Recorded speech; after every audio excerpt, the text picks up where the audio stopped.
What's going on, people? My name is Enoch. This is my brother James, and you are now watching the Blood Brothers podcast. Let's go.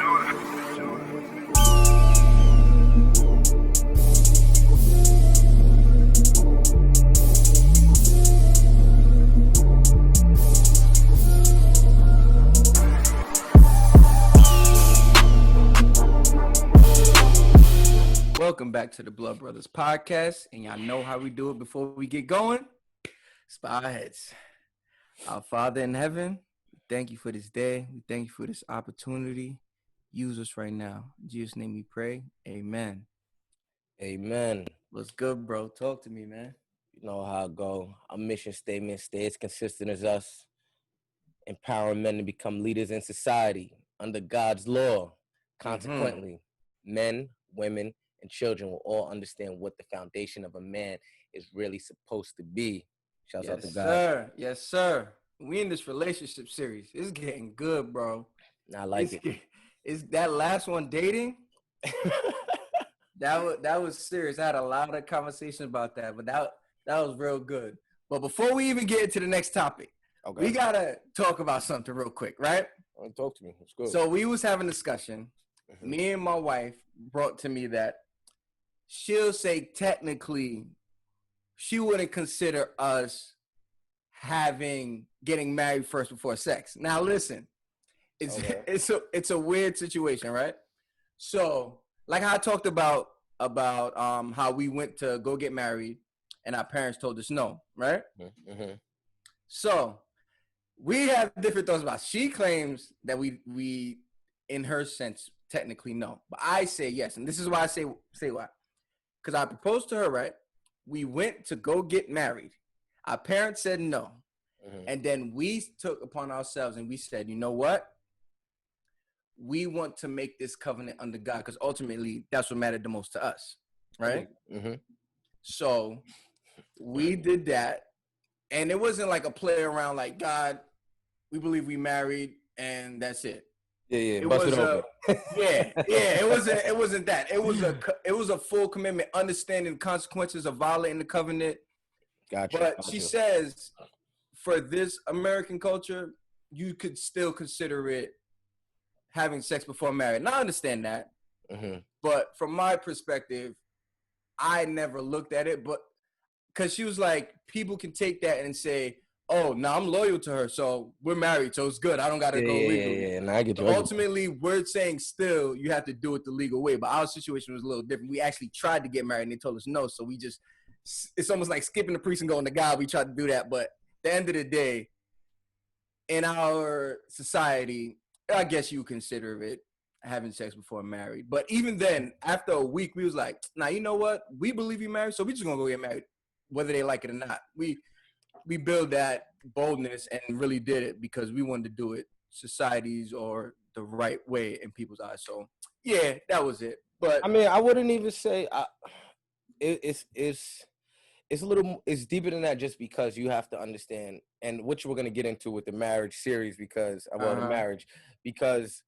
covenant in marriage is to God before your spouse. Yeah, it's serious. You can't take that as a joke. But I'm gonna explain that in more detail. But I appreciate you clearing that up. I mean, for just in basic terms, just make sure you got the document showing that you married. Yeah. That's ultimately what we want. Understood. You know. So today we talking about marriage. Love marriage though. Oh man, I love it. So before we even get into marriage, it's very important that we start off with the foundations of it and why marriage and what's so important about it, what makes it this big thing, right? So we operate, if you don't know us by now, in a kingdom of God.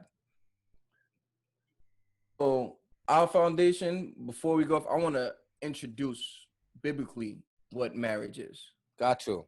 That's mandatory. Yeah. So we always hear this passage is basically gonna focus on the submission aspect. And we know how that's always swayed in the man's favor. I'm gonna clear that up right now. Submission goes both ways. 100%. So I'm gonna read a couple parts. It's the actual Bible. I'm not even pulling out the electric one on the phone. I had We're to not go. even swindling it. Yeah, I went straight word today. Mm-hmm. Okay, so I'm in Ephesians 5. I'm gonna 22. start from chapter 5, verse 22. Facts. Okay, so this is the wives part. It says, "Wives, submit yourselves unto your own husbands as unto the Lord. For the husband is the head of the wife, even as Christ is the head of the church, and he is the savior of the body. Mm-hmm. Therefore, as church is subject unto Christ, so let the wives be to their own husbands in everything. Mm-hmm. Husbands, love your wives, even as Christ loved the church and gave himself for it." And then these next couple verses shows the importance of how Christ loved the church and all the aspects of that. Then it goes down in 28 and it says, "So ought men to love their wives as their own bodies. He that loveth his wife loveth himself. Mm-hmm. For no man ever yet hated his own flesh, Mm. but nourishes and cherishes it, even as the Lord the church." I That's pretty. And then it goes down to explain it, go back and forth. But ultimately, what that you're gonna break this down even more. But ultimately, what that is saying, we become one. There is no you submit to me and I don't submit to you. I don't know where that came from. That comes from those religious people that just pick verses and say, no, you have to submit to your husband. No, this goes both ways. Mm-hmm. So don't get it twisted. Don't think we here thinking like what we say goes. We're one. So I talk to the people, man. Give it to them. So man. Let's start off with submission just because even before submission, let's just go into the principle of what marriage is. And obviously you touched on it where you become one. So the reason why you become one, if you go back to I believe the mentality series, when we spoke about being holy, right? Holy is one. So when you as an individual are one and your wife is one, you become one together, which means that you move together, you think together. And you realize a lot of times, and we say this, that you'll start to pick up traits and characteristics of your partner, right? Because of how intertwined, or what did they call it? Little jokes, entangled. You gonna start off with that? My bad. Nah, I'm sorry. No shade. Nah, but what I'm saying is though, you become one. That's real. That's real. Become one with your partner. So there should never be no entanglement. There's never any entanglement ever. But what I'm saying is, I'm saying that to say that it's easy for a man to go, okay, my wife has to submit to me. You know, I'm the head of the family, whatever the case is. But in actuality, if you get to the foundations of marriage and the principle of order, structure, and position, that's where you have to start understanding when you speak about marriage. It's order, structure, and position. What do I mean by that? So if the man is the foundation of the family, right? We spoke about this so many times, and it's so important, especially before you get married, that your foundation, meaning your mentality, your mind, the way you operate, the way you think, the way you move, all of these things align with God's law, because now you want to be a solid foundation. So if I'm the foundation, right? Yeah. For example, right? I'm the foundation of my family. That means that everything on top of me, meaning my wife, my kids, my responsibilities, right? All of these things I'm holding up as the foundation. Right? You can't shift. So exactly. So in retrospect, you can't say that if I don't move, right? Yeah. But when I move, that's the best way to put it. When I move, they move. Exactly. Right? So not only am I governing the foundation of my family, now I'm the head of the family. So now I was going into structure. Now we're going to go into placement. The reason why you say that the man is the head is not because he's on top of the woman. Yeah. That's not so. It's simply because if he moves the way he thinks, it affects the whole body. 100%. Right? Yep. So the example would be if I had a home, the foundation of the home is the governing body of the home. If the foundation shifts, the home falls. Right? If you go back into the submission part, your wife is not submitting to you in the sense of, oh, do what I say. If I say, babe, get me this, give me that, she's made equally in the same image of God. So she has dominion rulership. You have dominion rulership. You guys rule together, right? As partners. This is why you're equals, and it's important that you're equally yoked. So and also, even right there with that equally yoked part, it says submit to your husband as unto the Lord. So if you're unequally yoked and your husband doesn't line up with God, that's where that confusion comes from. Very true. And not only that, if your husband, who you're bound by law now, right, under the kingdom, you're bound. If you're married to him, that means that if you happen to submit to him and his vows and his morals are off, guess what that means for you? Your values and your morals will be off. So when we speak about positioning as far as submitting to your husband, it's in a natural order. This is why it's not supposed to be a struggle for a woman to submit to a man, because it was never designed for a man to dictate to the woman what to do. It's a natural submission. So the perfect example, if you have a house, I'll give you this, right? If I'm the foundation, this is me, this is my wife, she submitted to my foundation, I'm holding her up. It's not that I'm not telling her what to do. I'm not saying, hey babe, do me a favor, move. I'm not telling that. It's, babe, you submitted to my foundation. And if I'm holding up, now God has me. Now this is how we're moving. God got me, I got you. The problem is guys think that, oh, all of a sudden we get married, you need to listen to me. Hold on. If you're listening on iTunes, he's holding a cup in his hand. Oh my! Oh, I forgot. I'm forgetting your iTunes. If you're on iTunes, go on YouTube real quick and just watch that illustration. That was beautiful. So the best way to put it is, if we could do it in a visual aspect, if you're on iTunes, is like this, or Spotify. You can look at it like, if I have a home, right? Or the best way to put it, here we go. I got a better one. If I'm a seat and my wife sits on top of me, right? She submits to me. She's not listening to me. She's willingly sitting on me, and it's my foundation that's bearing the weight of anything she could bring. I'm not dictating to her life. I'm advising her as the husband, as her foundation, in the sense of this, babe, don't move too suddenly, because guess what? We could fall. So when I give you advice, it's simply because I care about our foundations, and we need to be on the same page. Another example, think about motorcycles. If you're on a motorcycle and you're about to turn, right? If you turn one way, somebody's on the back of the bike, you turn one way, they turn the other, what's going to happen? You're going to crash. Exactly. And that's why when I was riding motorcycles, my wife didn't understand that at first. I'd be like, when I'm turning, lean with me. And she was like, okay. And we would go, and she would be upright. And I'm like, babe, you're thrown off the bike because we're not all in one with the bike. We're not once you do that, with the bike. That's when it staggers. Exactly. So when we're talking about submission, if you want to break it down from that aspect, you have to understand, as the man, I'm not king over my woman. I'm not a king over my family. I'm the advisor, right? I'm the foundation, but I'm the advisor. We're royalty altogether. So that means that, even if you think about it, how many times do parents tell children, do this, and they don't, right? Why don't you do that? Because by nature, we're all rulers. We all have dominion rulership. The problem is, you have to be a great advisor. How do you become a great advisor as a husband? I'm glad you asked, James. This is how you become a great advisor, right? This is how you become a great advisor. The words you speak are the words you live.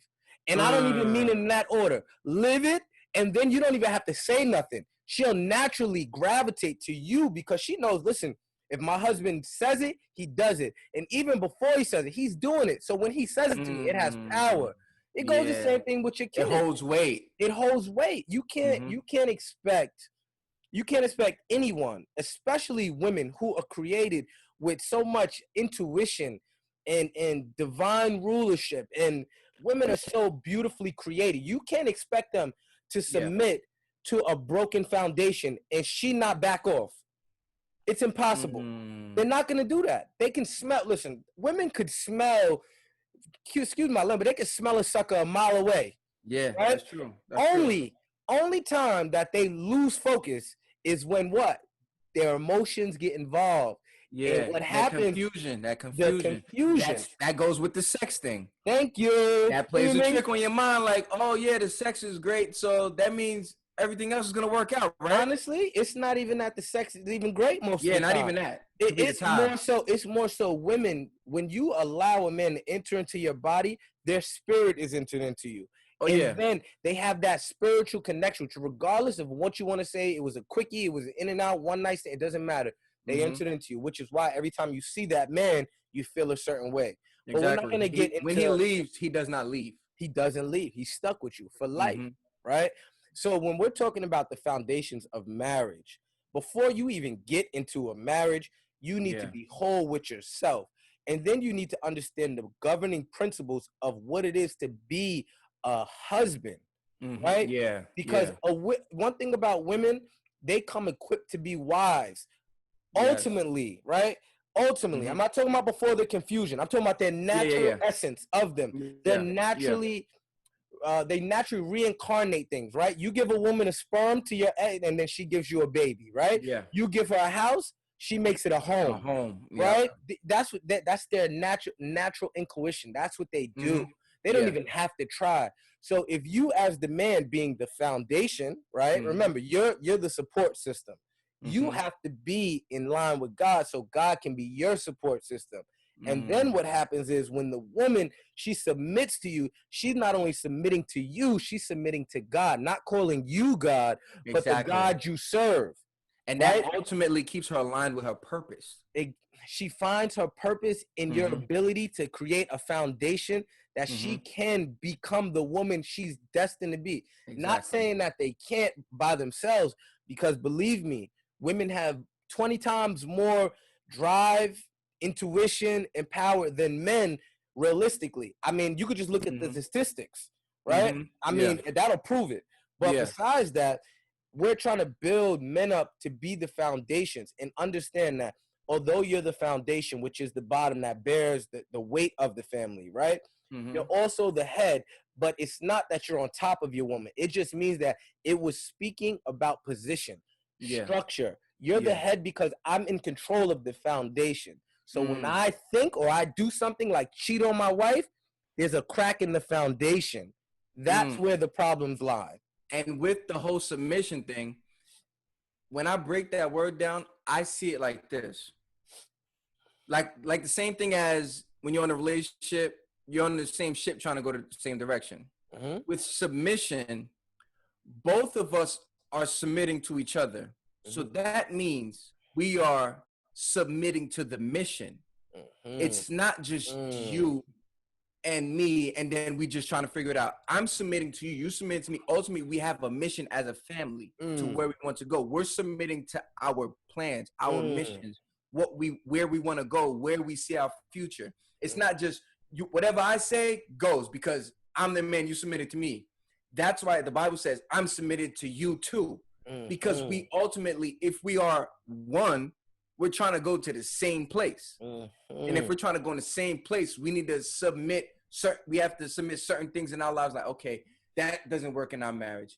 Wife, look, okay, that doesn't work on where we're trying to go. That's not working for the mission. So together we have to submit certain things so that we can get to our mission, our goal. And even to piggyback on that, right? So now you go into the process of, submit, like the church submits to Jesus, right? And that correlation. It's simply, remember, the church is a government, right? So when Jesus is talking about the church, he's talking about his government, his kingdom. It's easy to submit to Jesus because his foundation is so holy. It's so one.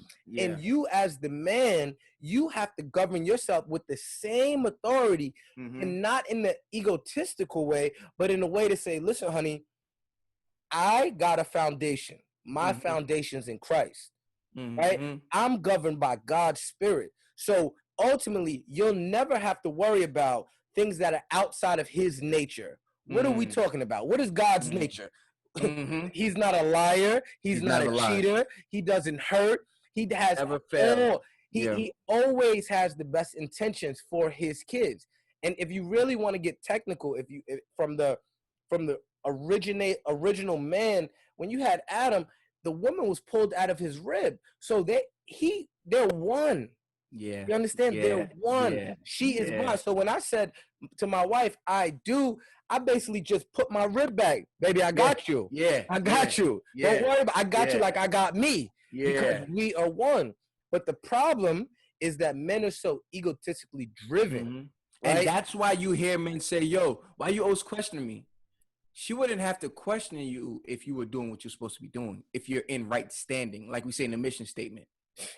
I mean, let's be honest. Mm-hmm. My wife, I don't even. Matter of fact, I'll give you. Let's go into the laws of marriage, right?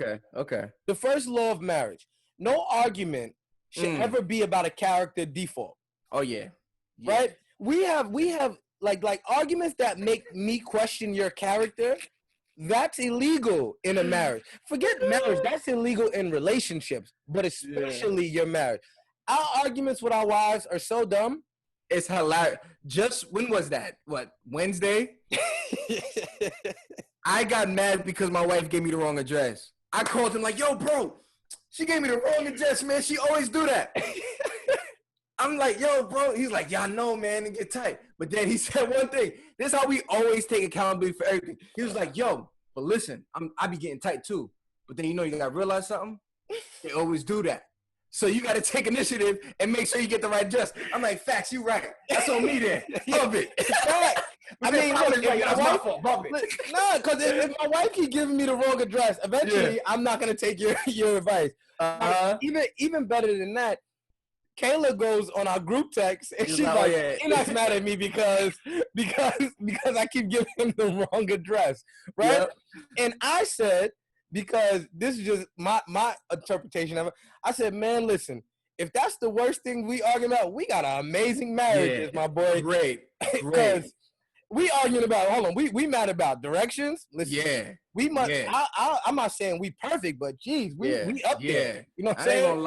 I ain't gonna lie. I don't like the, because even I said, I'm like, yo, I don't want to make people think we have a perfect marriage. And he was like, yo, bro, we got to tell it what it is. Like, our relationships are great. They're popping. We have mad fun. Yes. And here's the thing.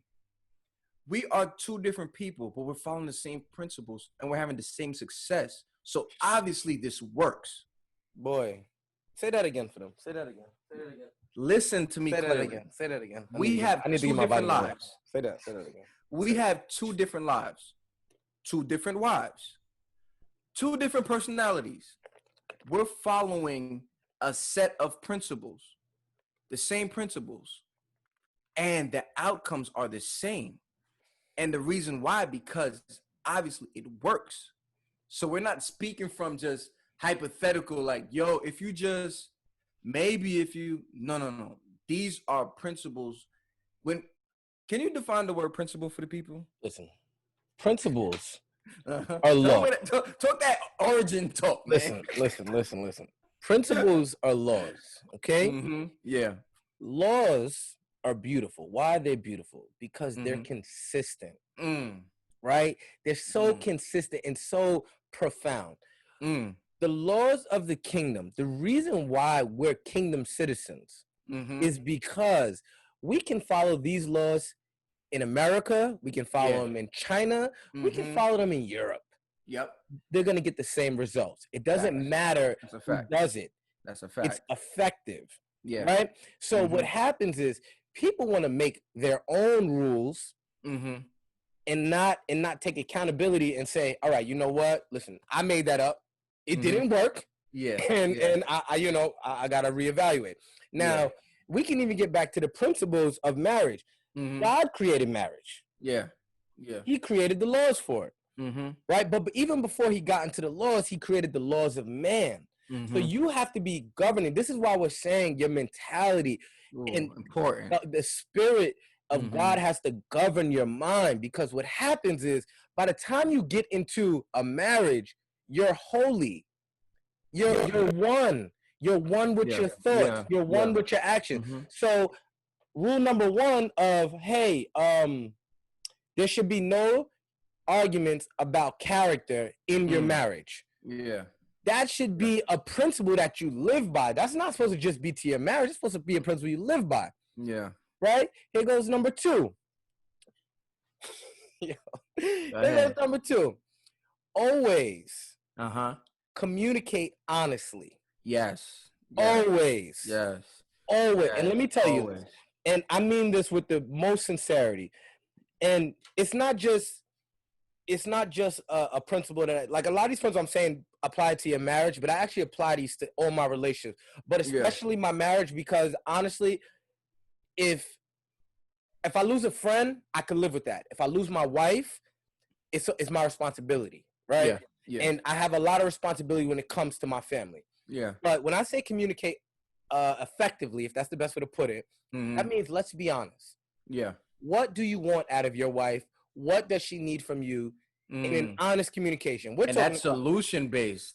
You automatically just went to solution based talking. That's it. There's no complaints. We're not complaining about nothing. We're saying what we need. So if you put it like this, if you have a sex drive, we're talking about men here. Yeah. If you have a sex drive and you have a true appetite for it, right? Yeah. Number 1, it should only be for your wife. Yep.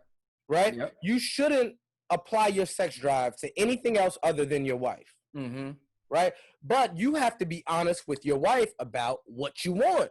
Now, if she doesn't agree with it, it's not, oh, I'm going to go get it from somewhere else. Yeah. It's open communication about, babe, hey, this is what I like. This is what I need. You know what I mean? Boom, boom, boom. Exactly. And we're going to figure this out together. Right? It's not, oh, I want this. You're not giving it to me, so I'm going to get it somewhere else. Exactly. And women, stop adopting that philosophy too. Saying, if I don't do this for my husband or I don't do this for my man, I mean, you shouldn't be having sex outside of marriage anyway, but the philosophy, if that's what I'm saying, the philosophy, if I don't do this, then you're going to get it somewhere else. And that means you shouldn't be with him. Yeah, that's a messed up mentality. That's a lot of problems with dating, and then when you get into the marriage, sex doesn't become part of love anymore. It becomes a job. Yeah, I got it. What time are we having sex today? Yeah, I have that. Set it up for 12 o'clock. Set it up. It becomes a job. No, it shouldn't be like that in marriage, man. Marriage is great. Marriage is fun. And I said it the other day. I was literally in the store. I was online. This guy, he had to be pushing 50, bro. 50? He goes, how you doing, young man? I said, what's going on, sir? He goes, how the ladies treating you? I said, bro, I'm married. He was like, oh, you missing all the fun. I looked at him I'm like, trust me, I'm having a lot of fun. I just sat there, and he left, and I'm just like, that's so sad. And he probably doesn't even realize how sad that is. Listen, where does that mentality come from? I don't understand it. All right, you want me to, you know what, we can talk about that. That mentality stems from an insecure little boy who didn't put away his childish ways. Yeah. Right? Yeah. And become a holy man, a righteous man. That philosophy that governs majority of men is the most dysfunctional pattern that you can have as a male species, as a male. It's not even a genre. It's not black, white, or none of that. I mean, race. It's not any of that. That mentality will not only corrupt you, it will corrupt your loins. What do I mean by your loins? Your seeds, your kids. Listen, I watched my father violate my mom over and over again. I was the only sibling to actually see it. Wow. Eyes on. Right?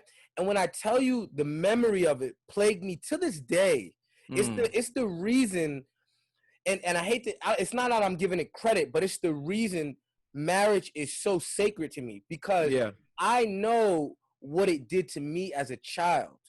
Right? So for all the brothers who's cheating and violating their woman, right? Let me tell you from the boy in me that experienced it. Not only did it break my self-confidence, it gave me a distorted form of love. It made me think I needed different women to validate who I was. And my confidence ultimately was plagued. It took me forever to get self-worth, because I didn't understand how a man could violate a woman that he loved. And for it to be my mom, right? And you got to remember, there's a certain time frame for kids. I can't wait to talk about the, children. but there's a certain time frame for kids where you're the most influential person that they see, period, ever. I'm talking about you become such a valuable asset to the way they think. And not only the way they think, they go based off what they see. And the fact that I had to see that at that early 9, 10 age, what it did was it poisoned my mind.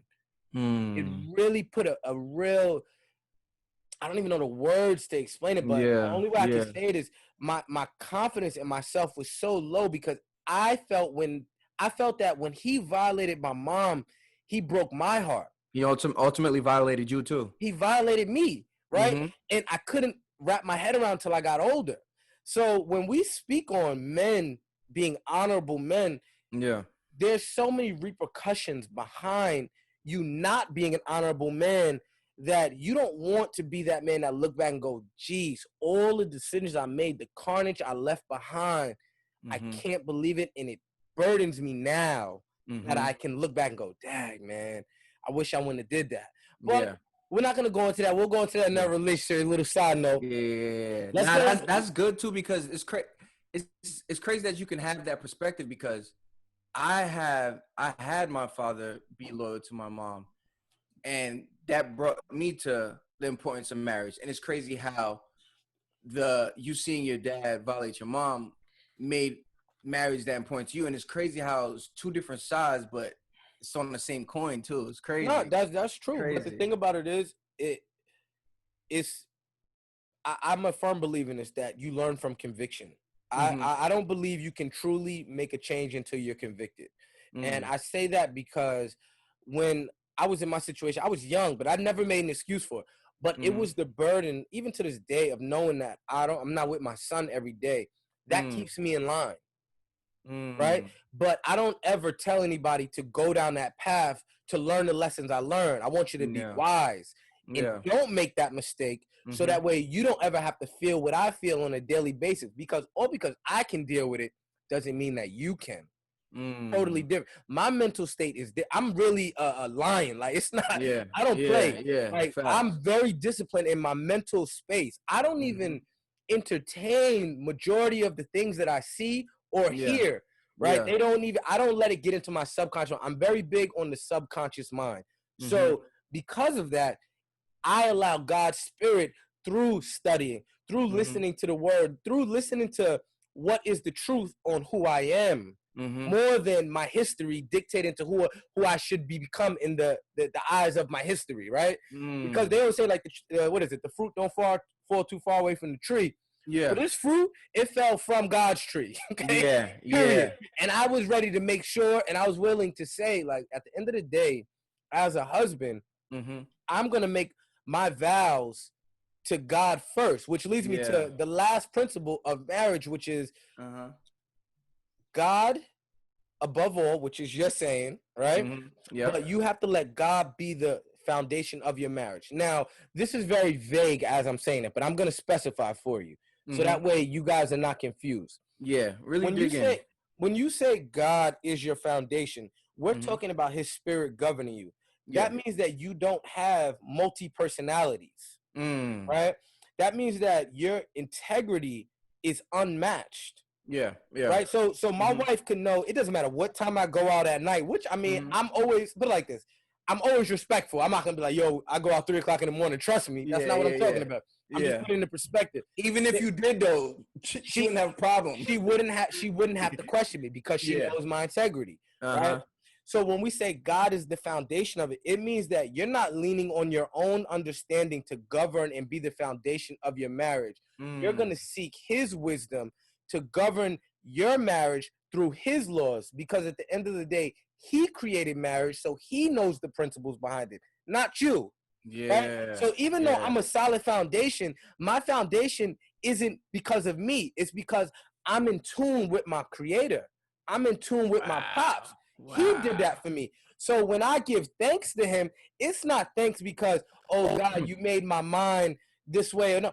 I'm thankful for the fact that you looked at me and said, son, you wanted me.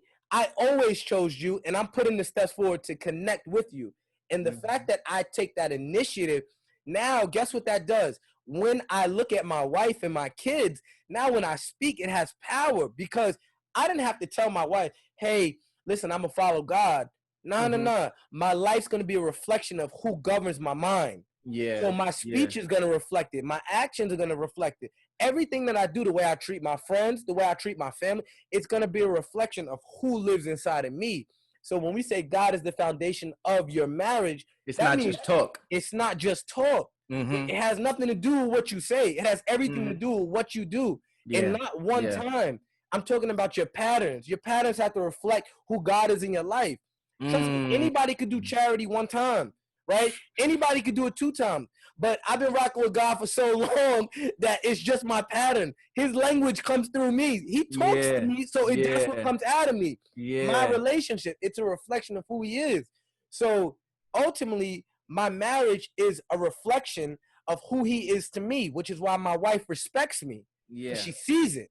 Yeah. But, you know, that's a little something. Yo, you know what's the crazy thing? How you said about you talking to God? It's almost like, I look at it in the insurance kind of way. You don't just stop paying insurance. Nothing happens, but you still have to pay insurance every month, no matter what. No matter what. You can go 10 years without an accident, but you still have to pay insurance every day. That's a fact. I'm not about to just talk to God when I need something. Like he's a genie. No, I'm not about to do that. I'm talking to him every day like Pops was good. You know what I'm saying? We're not just going, oh man, I got this test. I got this job I'm trying to get to. Please, God, help me. I don't know you. You know what's funny though that you just said that, because it just dawned on me, right? The reason why you talk to God every day is because when you guys are one, right? When I'm one with my Creator, my words are His words. Exactly. I'm in my thoughts. In my thought, everything, right? My mind. So they go, trust God with all your heart. Wrong. It's not wrong, but the heart is just the mind. You serve God with your mind. Your heart is just a pumping blood vessel, right? Yeah. Keeps you alive. It's involuntary. Your mind is a voluntary muscle. You choose to think and do what you want to do. So I choose to think and serve God. How do I serve him? By obeying his laws. The reason why it's easy for us to speak with him is because he's our governing force. So our natural conversations are with him before they're with anybody else. That's a fact. Right? It has nothing to do, like we're saying, what's up, God, but we're not speaking out loud. I just wake up. I check myself. I wake up, I'll be like, good looking, man. Yeah, thank you. Thank you. I literally just be walking like, oh God, thank you. You good? I mean, I know he good, but I always want to know about his feelings. See, a lot of people don't care about how he feels. I'm one of those rare commodities that I care about how he feels. Like everybody goes, yo, I love God, or God loves me, right? But guess what? I love God too. And I want to know how I can prove to him every day that I love him. So what do? I obey his laws, right? Yeah. He takes great pride in a child that obeys his laws. That shows that his will is above my own. Right? So this foundation that we created, when my wife submits to me, she's submitting to my foundation, which is not me. She's submitting to God. Exactly. Now, the problem is that a lot of women are marrying men who aren't submitted to God, which is why you keep going into these circles, or you're having kids with guys that are not submitted to God. If you don't have a man that's submitted to God, let me tell you what's going to happen. Your demise is very close. I'm not joking. I'm not, because his foundation is cracked. Wow. And when I'm speaking about his foundation, his mindset is shot. He doesn't understand how to be your husband because he doesn't understand who God is in his life. That's what the problem is. So he'll never be the man that you need, or not even that you need, because honestly, when it comes to the nitty gritty of it, women are dominion rulers, right? Yeah. But at the same time, in the structure of a marriage, you need him to be concrete with no cracks in it. Right? Yeah, you don't need a man that you have to question his character. You don't need a man that doesn't have your best interest at heart. Taking care of home is not enough. You need to take care of your environment too. Right? Right? Your home is just not enough. I need you to be that man that she respects when you go with your friends, if you happen to go with your friends, or that just walks around, that governs his thoughts. Right? when you're on Instagram, when you're around other people, you the same person. You're not bipolar, right? That's really what it comes down to. Because guess what? Not only can a woman respect that as a husband, I can respect you as a man, knowing that, guess what? At the end of the day, I don't never got to question your character, brother. You feel me? Like I respect that. I respect that you got morals and standards that govern your lifestyle.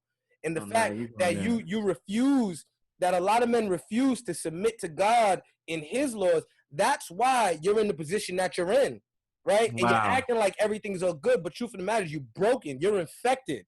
Yeah. Fact. Yeah. You're infected. Yeah. And you might not want to say that to her because you don't want to seem weak, but guess what? She knows you're infected. Yeah. It's just that it's too late now. I invested this much time into you, and we got a kid together. We got property, and we trying to do these things. But at the end of the day, right, at the root of it all, if a man, which is why I said that's the last law out of the three, if a man is not governed by God and that's not his foundation, none of the other things are even going to matter. It's not. It's just not going to matter because he's going to fail. Wow. I got to go back to one thing you said too, if we got time. This definitely going to have to be two parts because there's still a lot more we need to talk about. We just got to call this one Foundations of Marriage because this was crazy. All right, so hold on. I want to go back to something because we throw it out there, but we don't really dig in it. The unequally yoked, right? So when I'm gonna give you an illustration to make you understand what unequally yoked is. Let's say we need ox to graze a field. A yoke is what you see on their neck that's holding them together as they graze the field, right? Let's say I put a yoke on one ox, and on the second animal, I put, let's say, a sheep. That yoke is going to be off-centered. 100%. The ox is going to be able to graze, and then now it's going to be pulling the sheep because the sheep can't hold this end up. And we're on two separate pages. The sheep doesn't know what to do. The ox know we need to graze this field this way. The sheep is like, nah, I'm trying to go over here. They're unequally yoked. But if you have two solid oxes that know, okay, we supposed to go this way and graze the field this way, we are equally yoked. So now we can get the mission done. Now that needs to be established within dating. And how in dating that can be off where if somebody wants to wait for marriage and somebody doesn't. If it can even happen within religion. Let's say somebody's 7 days Adventist and somebody's Muslim. Now you may say, oh, I don't celebrate Christmas. Somebody might say, well, we do, but we're already married and now we beefing because I want my kids to celebrate Christmas. And you like, I don't want my kids to celebrate Christmas or certain holidays. So now we unequally yoked, and now there's tension in the crib around these holidays that should have been handled when y'all was dating, because when y'all was dating, you was with your family, like, oh, yeah, do your thing, it's cool. But you don't realize the problem comes in when you become one, and now you're in a home together, and you have to deal with those things. That's why it's so important to make sure within the dating, before you even get married, you understand what are your standards, what are your set the standards, set the boundaries. Exactly. And that goes back to even the communication aspect. Yeah. Right? Because by the time you get married, you should be fluent in your wife's communication. I'm not saying it's not going to evolve, right? But the foundation of her communication should be established. And that goes for the men too. The fact that people are so afraid to be honest about what they want. And this is not a knock, because, I mean, I'll say this. I am very blunt. Right? And I'll just say what I got to say, and then I'll move on from it. Some people take a different approach, and I don't ever say don't do it the way you're comfortable. But what I do say is be honest about what you're saying.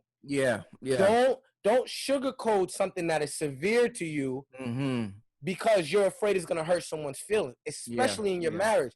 Because I can't wait to get into the parenting too, but even with your kids, right? You can say what you got to say and to just love on them after, right? It's the same thing with your wife. That literally happened to me today. Quick, Eli said, shut up to Leah. Bro, I got tight, spazzed on him. He ran away crying. Let him cry. He came back. Said, come here. He thought I was going to still yell. I was like, give me a hug. I hugged him. And I was like, listen. You can't say that. That's not a good word. You can't tell your sister to shut up. If you need her to be quiet, say, Leah, can you be quiet, please? And I made him repeat it.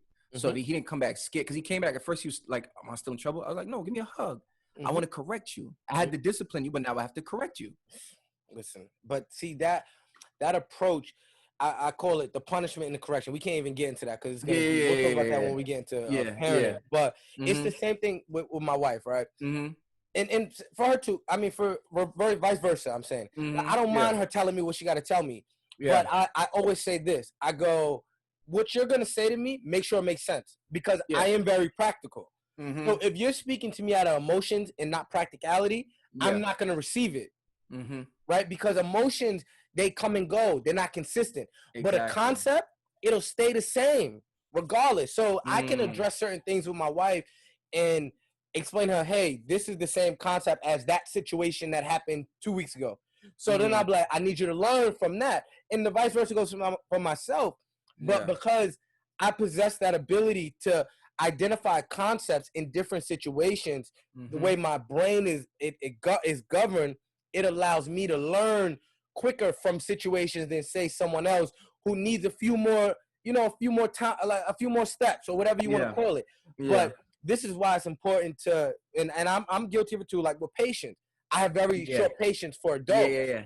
My patience for adults is very short. Like I got about 2 times. I got about 1 time. I'm gonna tell you. Yeah, I was just about to say. I was like, bro, 2? You stretching it? You stretching it? I'm gonna be honest. I got about 1 time. I'm gonna tell you. You got a half a time. I got a half a time. I'm gonna tell you before I'm like, all right, I'm good. Like you don't get it, whatever. And that's why we balance each other because I have a lot of patience. Nah, you got wild patience. I'm like, bro, forget that. Who cares? I'm not with none of it. And I'll even say this too. I said this a lot. Like, even our investment group, we complement each other very well. As far as personality wise, because like obviously you and C, but I interact with everybody every day pretty much. And I know you, I know them. So our personality. I said this the other day. Our personalities complement each other very well. My whole thing was, in any relationship, we got to be governed by laws. Certain things can't be violated, and that goes for marriage too. Marriage is such a beautiful creation, right? And I think it's important that before we finish the foundation, let me just throw this out there because it'll help transition us for the next episode, right? So when we're talking about the foundation, right? You have to be conscious of what's legal and illegal in your marriage, right? That has to be spoken about in the foundation aspect of your marriage. And be very conscious of what you allow to enter into your marriage in the sense of this, right? I don't talk to many people about my marital problems. Right? Even though they're not severe, I won't speak about them with a lot of people. I encourage people to get a set of friends or one friend, whatever it is, that you can trust to the point where you can speak about those issues, right? But when I say issues, I'm not talking about you violating your covenant. Exactly. Right? Exactly. We're talking about, the best way to put it, I'm going to say grassroots issues. Little issues, things that just need to be ironed out. Exactly. That's above the foundation. Grassroots. Need to be ironed out. Little wrinkles here. Simple. Exactly. Right. But even those, be conscious of them. Right. Don't overlook the little problems in the sense of in the sense of, hey, it's not that big of a deal. No. It matters. It does. Right? It matters because you don't want to keep repeating the same cycle over and over again. So if it was a problem one time, you don't want it to be a problem again. And you have to keep that in mind before you get married and as you're married, especially as the man, you have to learn your wife's patterns. I constantly say this, and people would probably think I'm crazy. I don't really care, but I study people around me. I study patterns. That's what I do. I can make up in my mind real quick if I'm going to associate with you. I can just tell. I study patterns. I study people's character. So for me, when it comes down to a marriage, I'm studying my own character before I'm even studying my wife's. Why? Because I refuse to be a hypocrite in my wife's eyes. Right? I'm never going to tell my wife something to do something or live a certain way that I'm not living. Right? I heard this. I'm not going to throw my man's over the tree trunk, but he told me, he goes, yo, listen, I violated, right? I violated my girl, whatever. But, you know, you ever thought of a building? There's 13 steps to the first floor, right? And then there's another 13. I'm on like step 3. I said, well, first of all, you're not on step 3 because the minute that you have a child with somebody, you're at the top floor. You skipped over the process, right? That's number 1. Number 2, I encourage men to not take that approach. Why? Because when you're stepping, who are you stepping on to get to your next level? Right? That means that if you're trying to get yourself together, right, in that aspect mentally, I got steps, I got to progress, and you're saying I'm trying, right?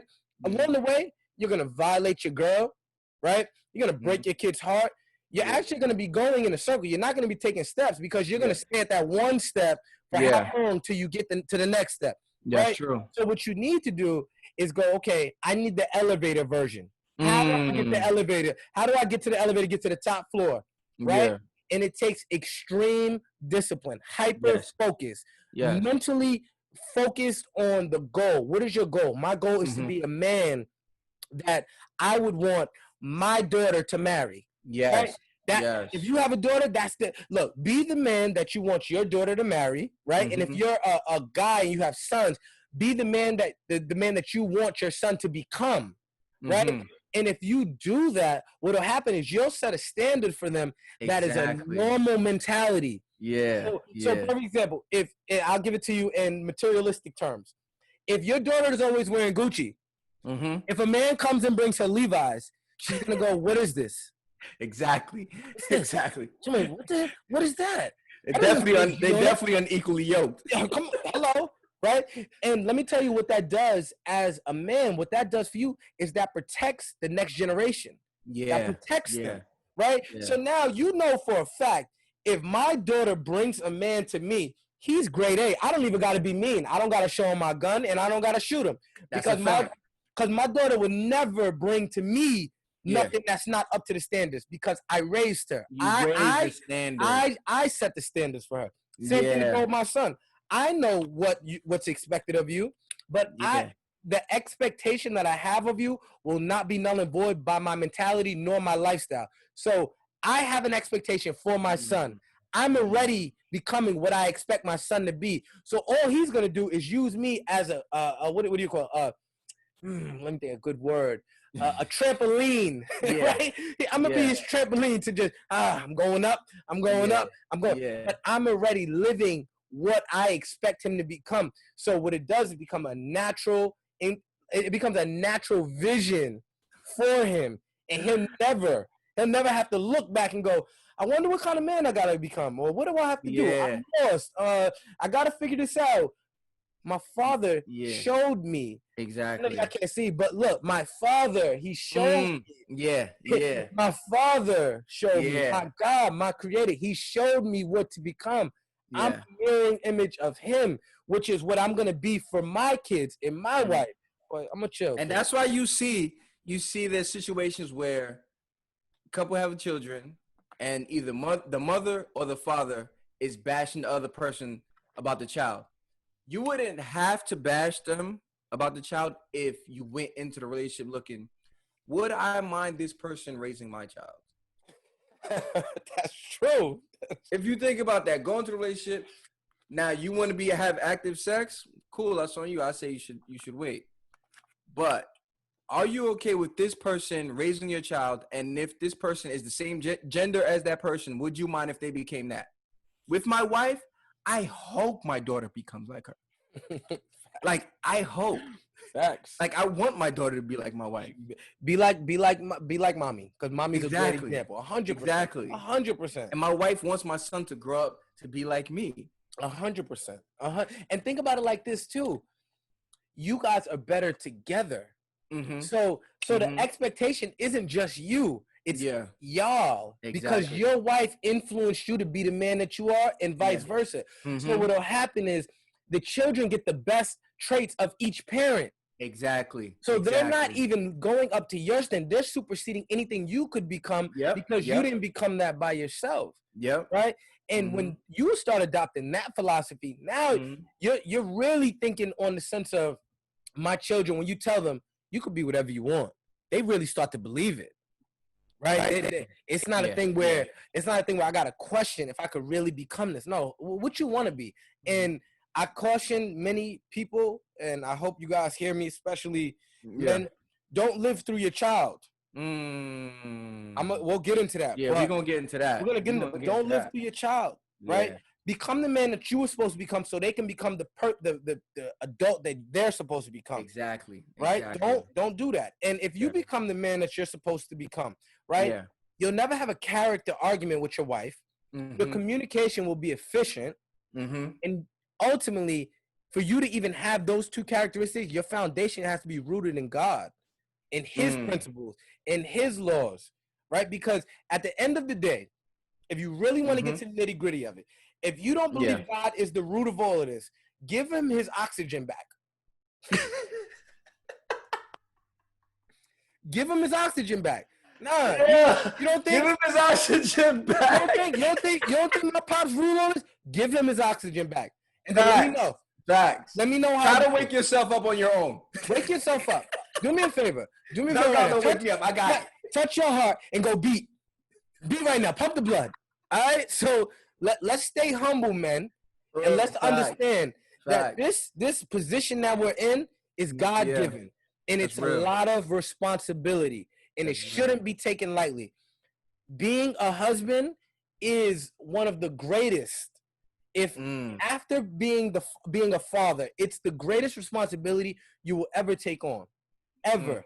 And it should not be taken lightly, nor should you disrespect yourself, your family, and you should be a representation of who God is in the family structure. But that was the foundation. Simple as that. That was the foundation. That was well said. You broke that down in a way that if you don't get that, like that's something somebody could pay for. To be honest. That alone will save so many marriages. Knowing that foundation is like, oh, that's what I'm doing wrong. Like you don't even know what you're doing wrong. That's killing your marriage. And it's just the foundation. It's just so chopped. You got a broke foundation, and then you have a woman trying to skate on cracked ice. It's not gonna work. And guess what? And she holding the kids, and her ankles is weak. And you too less of a man to be able to bear the weight of your family because your mentality is shot. It's simple. If you're a man and you violating, just keep that image in your mind. That a thin sheet of ice that's cracked and your woman and the kids are skating on it. Just keep that with you. Stay with that for the next episode. Stay with that. Just sit. Let that sit. Let that sit. Let that sit, yo. Let that sizzle in your spirit. Hey, listen. This was a great episode. Oh man, I actually thought we was gonna be able to do the whole marriage in one episode. Now we gotta do another one. No, we definitely gotta do another one because next week we're gonna do part 2.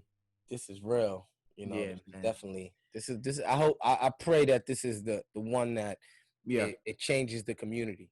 Right, definitely. And before you guys go get married, just listen to this. And if you guys want to talk to us, trust me, we're more than willing. More than willing and more than able. Facts. And we appreciate y'all. And see y'all next week with marriage part 2. You dig? Part 2.